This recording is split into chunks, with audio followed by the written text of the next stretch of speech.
Let me get this thing started. I want to welcome everybody to the show. I have got Paul from Susperia on the line with me. Paul, how you doing?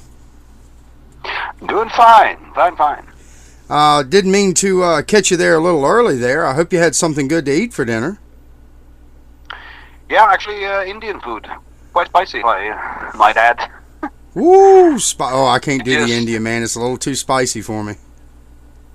Yeah, well, I like it spicy, so I just always ask the chef to give it his best, and sometimes I regret it because the chefs are different. But anyway, Right on.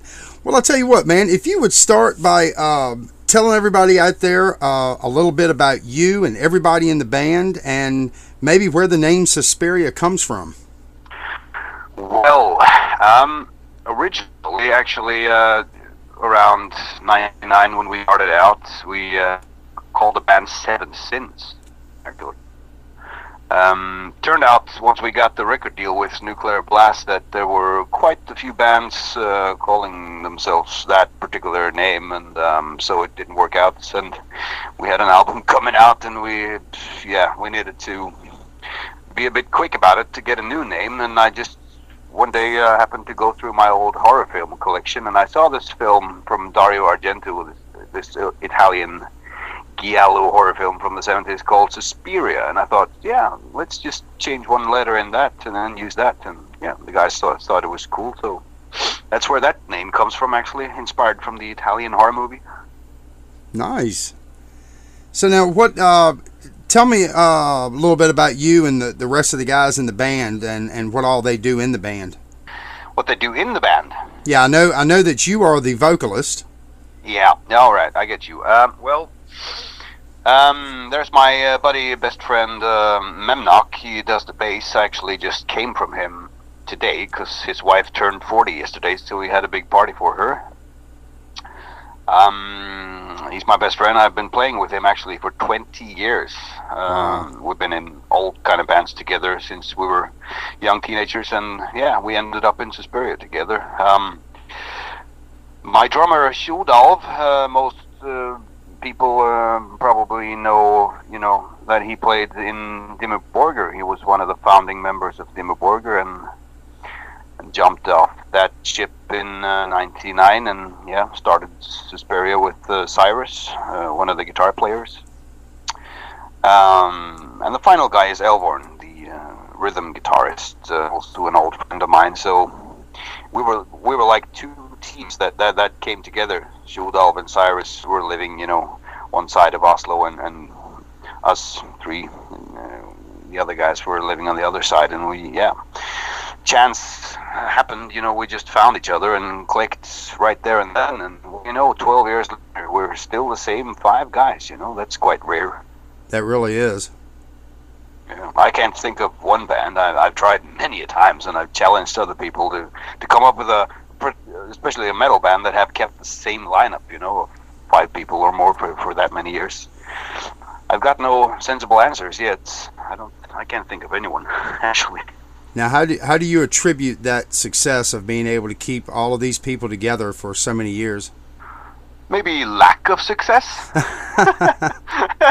No, but I'm serious because we've never reached that level where money takes over and it becomes an element of danger. I mean, money is the root to all evil. That's an old saying. And then I've witnessed so many bands and friends, been torn apart because of money disputes. It's just sad, and I don't know how that can happen so often. I mean, especially for us, we're such a close group of friends. We're not only business partners. We're the best of friends and brothers and family. I mean, we're godfathers to each other's children and all that stuff. We're so close, and I can't imagine, even if we would become a real big mainstream band and earn a lot of money, that we could ever get into a dispute about it. But it happens so often that it's a scary thing. But we've had ups and downs and all that stuff, and the band has been down the drain a couple of times and almost come to an end. But we just pulled ourselves together and got out of the mud and stood strong and continued, you know, and that just strengthens the whole bond of this thing. Yeah, that really does sound almost like a blood family where you're going to have your disputes, but you stick together. I mean, you're tight. Yeah. It's not just us five. It's our five wives and all our children. It's like a tribe, you know. Right on, man. We're all just so close, you know. It's the same thing that will last forever. So you guys got started in '99 with your demo Illusions of Evil, and you have actually remastered that for this new album for We Are the Ones. Yeah, we found that this was the right time to do this. We're celebrating 10 years as recording artists, because it's 10 years since Predominance, the first album, and the demo has never been released, and I know that many people have, you know, demanded that almost that this shit is released, you know, because it's kind of the infamous demo that got us into the scene, you know. So yeah, it was about time, and a good time. Yeah, it really was. I mean, the what I've listened to of it has been outstanding. Especially even the newest song there, "We Are the Ones." I really dug that.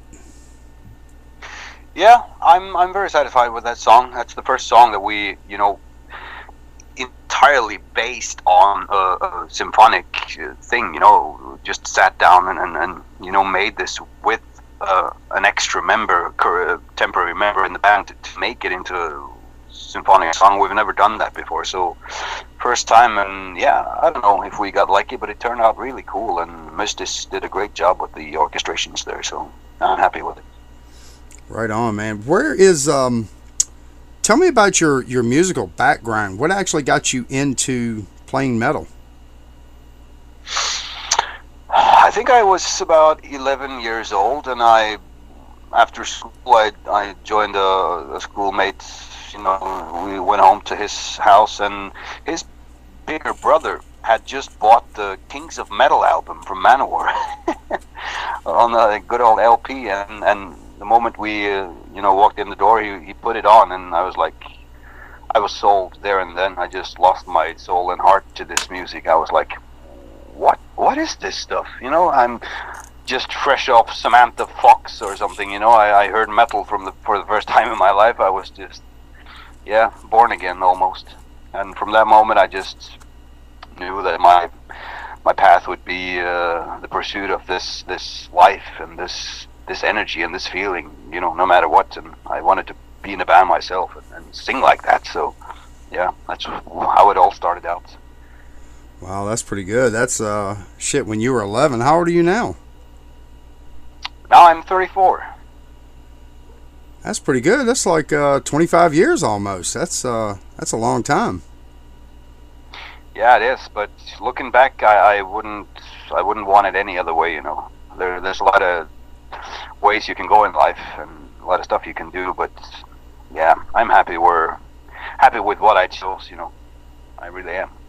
It's given me so much. You know, just it's not made me a millionaire, but who needs that stuff? You know, I've been fortunate. I've traveled the world, you know, for free, seen the world, met a lot of people, met a lot of thankful, giving, wonderful fans, and you know, just the whole experience. Standing on stage in another country, seeing people smiling, singing your lyrics and singing along and having a good time. You know, that's the meaning of life for me. You know. Now, as long as you've been doing this, what was your first time on stage like? Bit nervous. I miss that feeling, because now, you know, it becomes a routine after a while. You know, you've done it so many times. It's just like you're all psyched up for it and everything, and you look forward to it every time, and it's still just as cool. But that gut feeling of being really, really nervous, and you know, I remember that very clearly from the first time I entered the stage. You know, the nervousness of it all and the excitement, but yeah, it's still there in some way. Right on. And as you've traveled around, what was one of your, I don't know if I should say favorite or most memorable experiences out on the road? Most definitely the reunion tour we did with Testament in 2005. Saying Manowar was the first band I ever was introduced to. That's one thing, but moving on from that point, I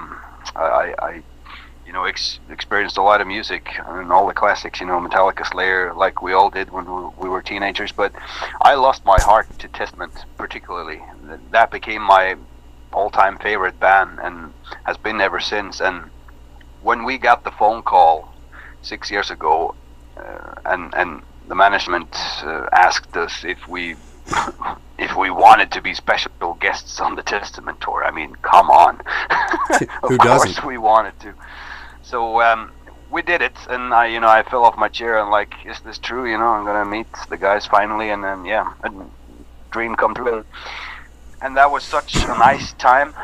Those guys are so down to earth and so cool, and so caring and loving, and to the bone nice guys. And we bonded and became friends, and had dinner together and had a real good experience. And this doesn't happen too often when you support bigger bands. They keep to themselves, and some are real assholes. I'm sorry, but they are rock stars. And yeah, but Testament, that's the boys. I mean, all respect to those, and my respect for the band just went through the roof, when I met them in person. Such nice guys. A memory for life. I'll never forget it. Nice, man. So on the flip side of that, what was one of your worst experiences? Most definitely Wasp. And that was like 2 years later, wasn't it? Yeah, 2 years later, we got another phone call and were invited to do a Wasp tour.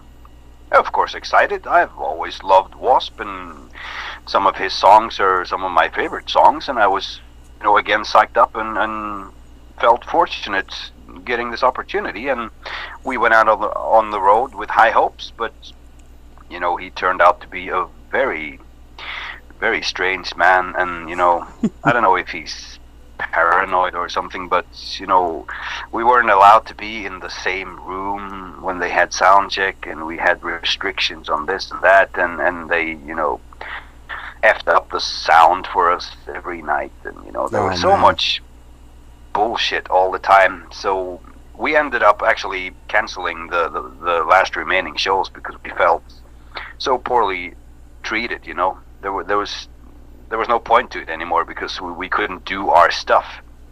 And I mean, we did our stuff every day up until the point where we left the tour, and I guess that's what irritated him and his crew, because we kicked ass every night and got the crowd going. And and anyway, it was a slow downwards curve, because they started to do shit every night to F it up for us, and yeah, so it came to a point where it just got ridiculous, and we have better things to do. So I went home and I just threw out all my Wasp records. I lost all respect. I lost all respect for that man. I mean, his mercenaries or whatever, the other guys in the band, they were cool. We hung out a bit with them, but yeah, that was a strange experience, to be honest.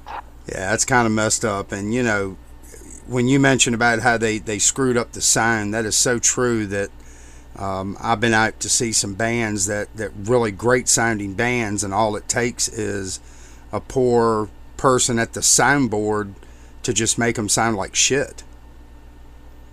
Yeah, it culminated, when we got to our home base. We got to Oslo.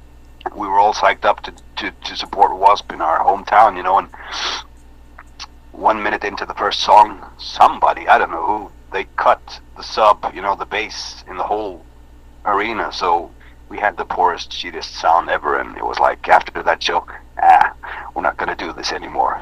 Goodbye, Thank you for a wonderful time. There you go. I'm home. Y'all can continue on without me.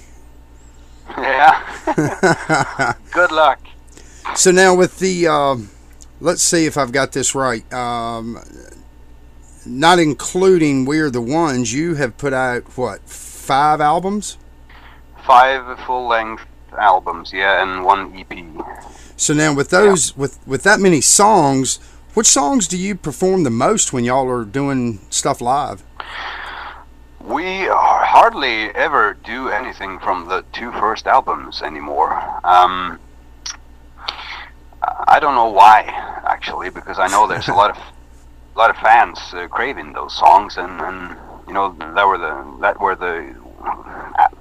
these are the albums that jump started the whole thing. So, but I don't know, we just got caught up in our own personal taste and mood. I don't know, but yeah, the majority of live songs is stuff from Unlimited, Cut from Stone, and Attitude, and now the new one. But yeah, it just happened, and I think it has to do with the change, not so much the change, but the evolution in style. I mean, if you listen to the first album and then you put on the last album, it sounds like two different bands. It was like more experimental, black thrashy in the early days, and I used a totally different voice than I do now.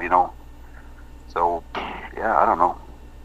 Right. It feels strange to do. It feels strange to do the old stuff because I have to turn myself all around and just do this extreme growling, yelling stuff, and I don't do that these days. So yeah, I guess it's based partly on that. I wonder how some of those songs would sound if you just use the voice you use now. Would it be a vast change, or?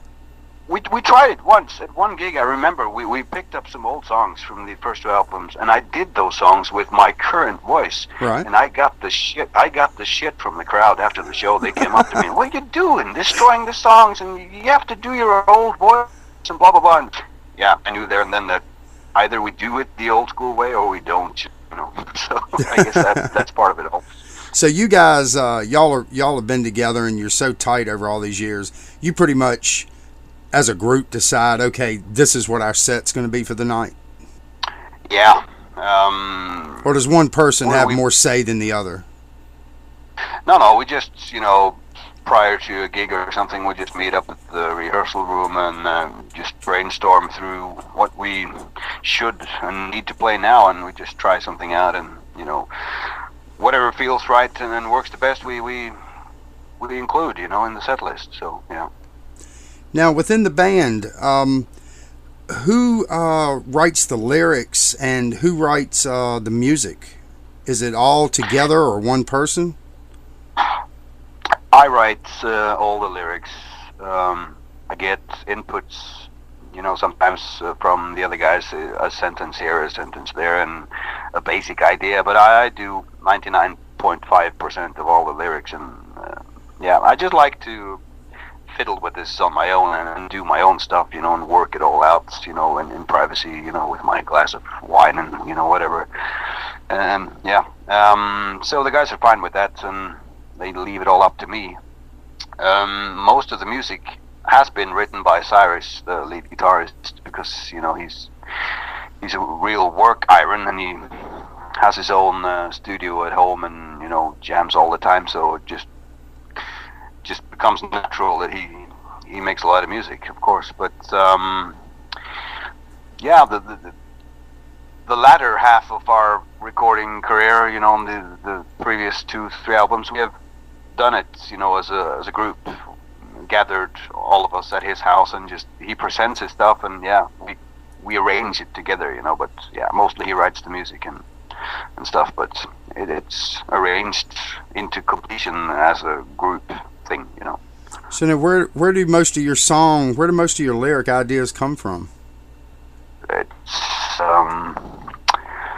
I tend to draw inspiration from real life situations. I guess I'm inspired by actual events, that has led up to the time of that particular album. I mean, just sum up the last couple of years, what's been going on, and I just try to use my writing skills as a kind of an outlet for my personal view on things and feelings and stuff. I'm a rock and roll metal singer, I'm not a poet. I'm not saying I'm a good lyricist at all. I just try to do my best, you know, and make it work with the songs. But I'll never be a poet, so you just have to take it or leave it, you know. And some people think it's good, some people think it's bad, and that's how it always will be, you know. Well, from what I've listened to, I think whatever you're doing is working great. And you know, even though we have, you know, English as a second language, it's not my native language, so I'll never master it to perfection, you know. So I'll just have to do my best, and English-speaking people will have to deal with it and make up their own mind, you know. Do you do any songs all in your first language? Nah, it sounds quite ridiculous, to be honest. It would never work. You would have to adapt it. I could never translate existing lyrics and do them in Norwegian. That would sound, you know, quite strange. But there are quite a few Norwegian bands that sing in Norwegian, but you know, it's a special type of music, and it's like a folk music thing, and yeah, I guess the lyrics work in part for that stuff, but no, never in rock or metal. It would just sound far out. So now let me ask you, talking about the influence of the songs, you suffered a heart attack in 2009, and yep. How did that affect you and or your songwriting? Well, it remains to see, because actually I've only written 2 new lyrics since that incident. And I'm talking about the title track, We Are the Ones, and also this track we did for the European music contest, you know, Nothing Remains. I've only done 2 brand new lyrics since my heart attack for Susperia. So there's a lot of material still to be had, you know.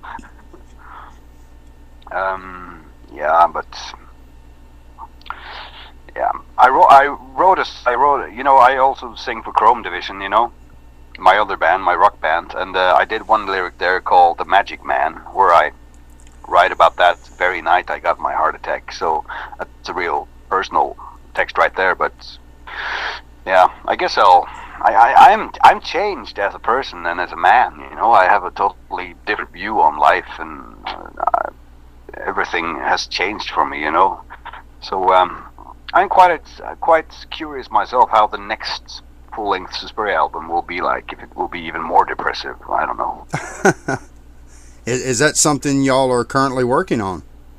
We have a lot of material, a lot of stuff that we've gathered up, a lot of stuff that never made it to albums. So I guess we have 10 or 12 songs that aren't, you know, not finished, but it's good stuff just lying there untouched, and we need to pick it up again and move along, because even though they didn't get on other albums, it doesn't mean that they're lesser songs.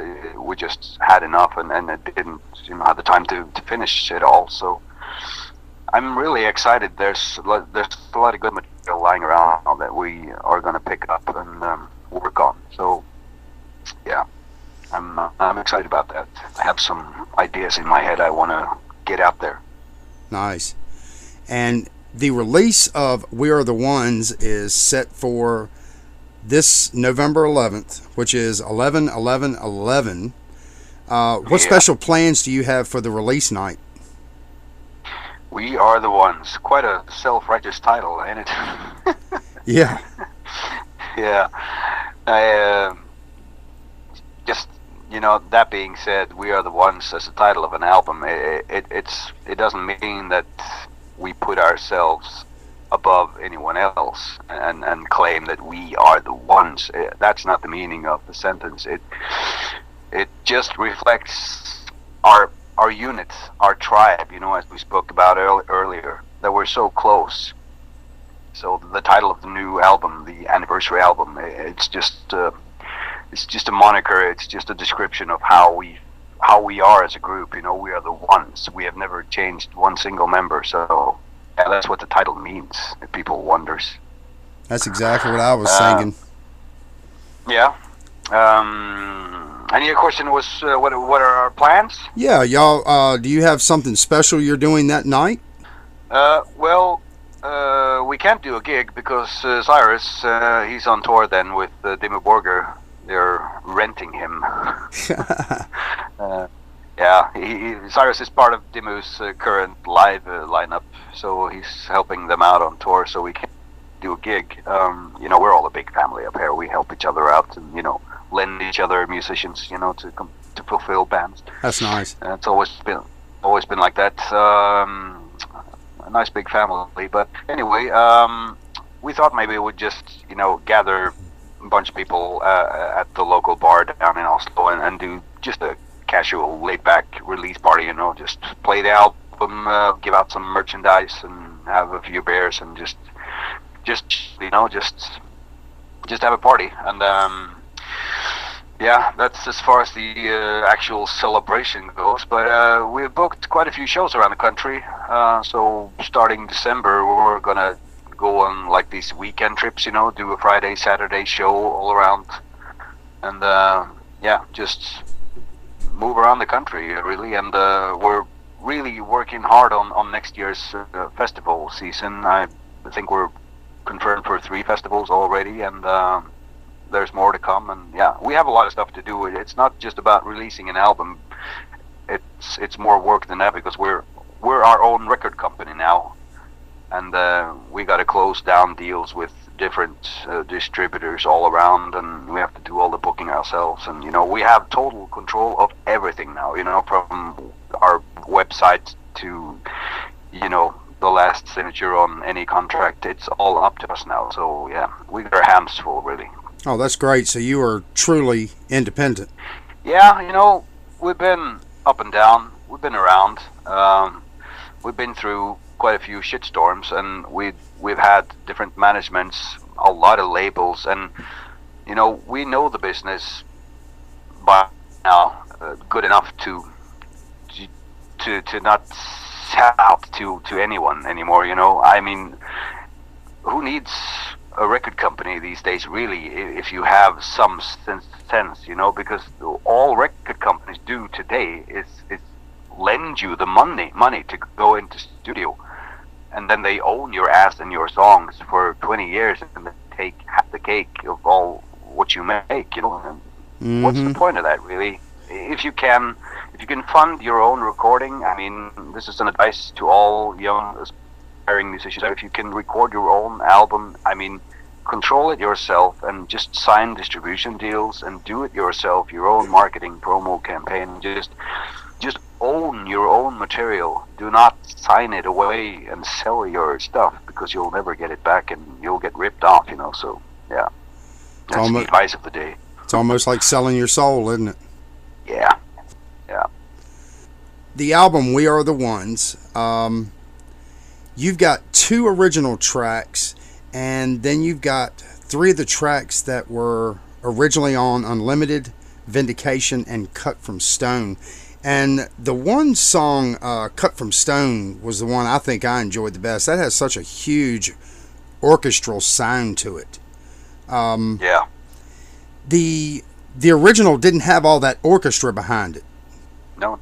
Yeah, nothing. We have never used any synthesizers before, ever. Yeah, that was a really nice change. What brought that about? Whose idea was that? Have you got the time? It's a long story. Oh, I mean, I've got plenty of time, man. Yeah, well, as most people know, Mystis, he got canned from Dimmu Borgir last year, along with the bass player Vortex. This is not a new story, but he has been, a friend of ours for many years, and he actually grew up with our guitar player Elborn, so they're like childhood friends. And when he was, released from his duties in Dimmu Borgir, we asked him if he wanted to do something with us for a change, because we had never had any synthesizers or orchestrations incorporated in our music. So we asked him, do you want to work with us for a while? And no contracts, no obligations, no nothing. We just take it on a day-by-day basis. And yeah, he was cool with that. And And for some reason, we just decided to try to enter this European song contest, which is quite popular over here. And so we did. We just sat down, made a song, recorded it, and sent it in. And it was like 1,000 applicants or something. So we didn't think more of it. But what do you know? The call came in, and we were one of the 21 Norwegian bands picked out. So that's cool, we get to go on TV, play for millions of people, and, that's good exposure, that's good promotion, that's good stuff, People have a lot of strange stuff, they're all to say about this festival. It's quite a cheesy thing, to be honest, very commercial stuff, a lot of strange acts on there, but yeah, we were just proud to bring the whole medal thing into the contest, and anyway, that contest, went along. We didn't make it to the international finals, blah blah, and we sat down and just summed it all up.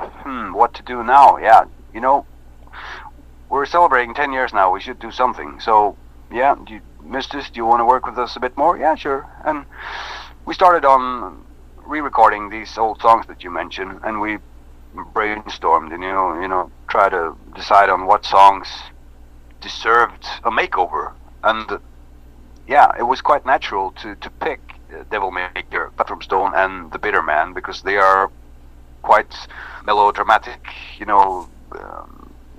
depressive, strange, powerful songs, and we thought that they would sound good in a orchestral surrounding, whatever, and as time went by and the songs, got their arrangements, we pretty much heard that this was going to work out cool, so we recorded them, and we made the new song, We Are the Ones, in between all this, and we wondered what to do with the rest of the album, and then the idea of putting the demo on there came into life, and then we suddenly had a full album. So, that's the story, actually. Right on, man. Well, I'm glad y'all did that, because these songs really sound good. I'm impressed with them. It's a really complex album, this, because, you have the raw sounding black metal demo, from 12 years back. And this in contrast with the new stuff, with massive orchestration. It's just a big clash, and it's so funny. It's the same band, I mean, the contrast from Nothing Remains, this TV show song we did, the contrast from that, and then jumping on to the first demo song. It's just wild stuff, I just laughed my ass off when I heard the final master, and the songs all together. It's really funny, but it turned out to be really interesting albums. 2 new songs, with the orchestration, and old songs re-recorded with synthesizers, and the demo. It just sums up pretty much our evolution and all the 10 years we've been releasing albums. It's a good. It's a good celebration of this all.